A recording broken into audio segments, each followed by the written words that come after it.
Hi friends, உங்களில் ஒருவள் வந்துவிட்டேன். Okay, நாம கதைக்குள்ள போலாமா? நேத்து எபிசோட்ல கிங் ரிஷி அவங்க 3 பேரையும் தேடி வர்றாங்க. அதோட கதை முடிஞ்சுது. ரிஷி அவங்க 3 பேரையும் கண்டுபிடிச்சாரா? இல்ல, ஸ்ரவன் நாட்டை விட்டு வெளிய போனானான்றதுதான் இன்னைக்கு எபிசோட்ல பார்க்க போறோம். ஓகே, கதைக்குள்ள போலாமா? ரிஷி அவங்க 3 பேரையும் தேடி வர்றாங்க. ஆனா யாகம் நடந்த இடத்துல அவங்க யாருமே அங்க இல்ல. எல்லாரும் அங்க இருந்து மாயமா மறைஞ்சுட்டாங்க. ரிஷி அங்க யாருமே இல்லன்றதால கோபத்தோட கிளம்பி போயிட்டாங்க. அப்புறம் ஸ்ரவன், யாதவ், மித்ரன் எல்லாம் சேர்ந்து யாதவ வெளிய அனுப்ப ஏற்பாடு பண்ணிட்டு இருந்தாங்க. குருக்களோட உதவியால ஸ்ராவண்ண நாட்டை விட்டு வெளியே எப்படியோ அனுப்பிட்றாங்க.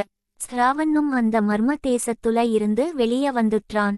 அவன் இப்ப இருக்கிற நாட்டு பேரு ஆனந்தபுரம். அந்த நாட்டுக்குள்ள ஸ்ரவன் போக போக நாடு ரொம்ப விசித்திரமா இருக்கறத பார்த்து ஸ்ரவன் ரொம்பவே குழம்பி போயிட்டாங்க. அந்த நாடு பார்க்க எப்படி இருந்துச்சுன்னா, நாட்டோட எல்லை எல்லாம் ட்ரையாவும் நாட்டுக்குள்ள போக போக செழிப்பாவும் இருந்துச்சு. அதனால ஸ்ரவன் இந்த நாட்டுக்கு என்ன பிரச்சனையா இருக்கும்னு யோசிக்கிறான்.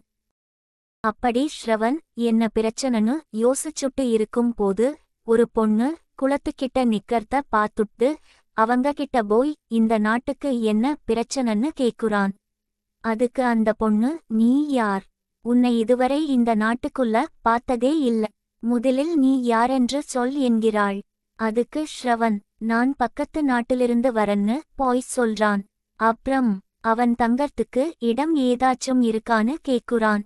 அதுக்கு அவ அந்த நாட்டு சோல்ஜர்ட்ட கூட்டு போய் விட்டுட்டு அவ போயிட்றா. அங்க போய் விட்டதும் ஸ்ராவனுக்கு ஒன்னும் புரியல.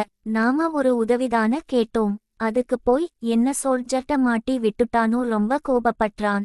அப்புறம் ஸ்ரவன் அவங்க கிட்ட, நான் பக்கத்து நாட்டுல இருந்து வரன், கொஞ்ச நாள்ல சீக்கிரம் இங்க இருந்து போயிடுவேன், அதுவரை இங்க நான் தங்கிக்கிறேன்னு சொல்றான். சரின்னு சோல்ஜர் விட்டறாங்க. அப்புறம் அவன் தங்க வீடும் குடுக்குறாங்க. தன்ன சோல்ஜர்ட்ட மாட்டிவிட்ட பொண்ண ஸ்ரவன் மறக்கல. அந்த பொண்ண பார்த்து திட்டணும்னு அவன் நினைக்கிறான். சோ நெக்ஸ்ட் டே அவன் அதே குளத்து பக்கத்துல நின்னுட்டு வெயிட் பண்றான். அவளும் அந்த குளத்துக்கு வர்றா.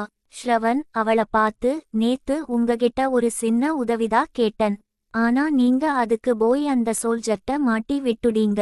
அதுக்கு அவள், நான் உங்களுக்கு ஹெல்ப் தான பண்ணி இருக்கேன், அதுக்கு ஏன் கோபப்படுறீங்கன்னு கேக்குறா.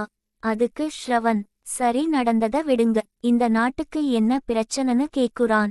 அதுக்கு அவ, நாட்டு பத்தின கவலை உங்களுக்கு வேண்டாம், நீங்க போய் உங்க வேலைய பாருங்கன்னு சொல்லி அனுப்பிட்டா. இதோட இன்னைக்கு எபிசோட் முடியுது. அந்த நாட்டுக்கு என்ன பிரச்சனைன்னு நெக்ஸ்ட் எபிசோட்ல பார்க்கலாம். Bye friends.